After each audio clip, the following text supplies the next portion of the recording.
Армысыздар, құрметті тарих танушы тыңдармандарымыз. Сіздермен бірге мен, подкасттың жүргізушісі Абдикерим Жанетта және бүгінгі біздің құрметті қонағымыз Сәуірбай Бекет.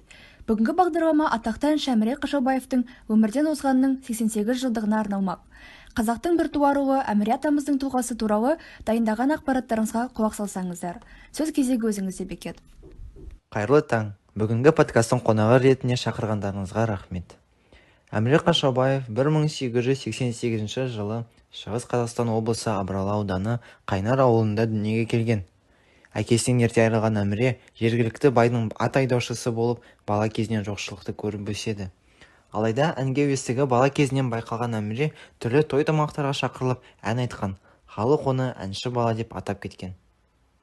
Шынында да, Әміренің әншілік қабілеті сөзсіз. Қазақстан композиторлар одағының төрағасы Балнұр Қыдырбек. Оның дауысы 2,5 октава. Бұл екі адамның дауысы бар деген сөз деген баға береді. Алайда ат айдаушы Әміренің әлемді мойындатқан Әміреге жолы қандай болды? Қысқаша айтып берсеңіз. Тарих тағдыр тұлға деректі фильміне сүйенсек, қоянды жәрмеңкесінде кәсіби әншілерді көрген Әміре бай қарамағындағы жұмысын тастап, бар өмірін өнерге арнауға шешім қабылдайды. 1920 жылы драматург Жұмат Шанин әнші баланы мәдениет қоғам ұйымына алып келсе, 4 жылдан кейін Әміре Семей қаласында әншілер байқауында Қали Байжанов пен бас жүлдені бөлісіп алады. Халық сүйіктісі туралы әңгімелер тіпті Кремльге дейін жетті. Анатолий Луначарский хатында Әміренің Парижде өтетін концерттерге қатысу мемлекет үшін маңызды екенін жазады. Осылайша Қазақтан шыққан әнші Парижде өткен экспо көрмесінде өнер көрсетуге жолдама алды. Бақ шабама дегендей, әншінің бағы жанған екен. Әміренің Францияға сапарына көбірек тоқталсақ, ол экспо көрмесінде ағаш аяқ, қанапия әндерін орындап, күміс медальге ие болады. Сонымен қатар Әміре Қашаубаев Парижде тағы 11 концертте өнер көрсетті. Халық әні Бал Қадишаны орындағанда, домбыраның құдіреті мен ерекше дауысы көрерменнің таңдайын қақтырды. Париж апталығы газеті мен Le Musical журналы оның сирек кездесетін талант екенін жазды. Сонымен, Әміре өмірінің маңызды әрі қайғылы, шешуші кезеңіне өтер алдында әншінің отбасы туралы айтып кеткеніміз жөн болар. Жақсы, қысқаша тоқталып кетсем, Әміре өмірлік жары Оразкені Семейде кездестіреді екен. Ақылды жұбайы қиын кезеңдерде Әміреге демеу болады. 38 жасында Әміренің үлкен қызы Күлян, ауылдан 1 жылдан кейін кіші қызы Күляш дүниеге келеді. Болашақта Күляш әке жолын қуып, музыкант болып сахна арнасына шығады.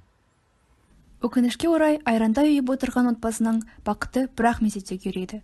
1934 жылдың күзінде Алматыда Қыз жібек операсының премьерасында Күляш Байсейітовмен бірге сахнаға шығуды армандаған Әміре күтпеген уақытта көз жұмды. Қарашаның 6-сына қараған түні Алматы көшелерінің бірінен 46 жасар Әміре Қашаубаевтың өлі денесі табылады. Қашаубаевтың жұмбақ өліміне қатысты сан түрлі болжам бар. Бір анығы, оның қазасы кездейсоқ болуы мүмкін емес еді. Өлерінің алдында композитор Ахмет Жұбановпен кездесіп, егер маған бірдеңе болса, балаларыма қарайласып, қамқор болшы деп өтініш айтқан. Бекет, әншінің қазасына сіздің пікіріңіз қандай болмақ? Бұл көптеген шешілмеген жұмбақтарға толы жағдаятта мен үшін тек бір кінәлі жақ. Мәселен, Парижде Әміре Қашаубаев алаш қозғалысының қайраткері Мұстафа Шоқаймен бірнеше рет кездескен екен.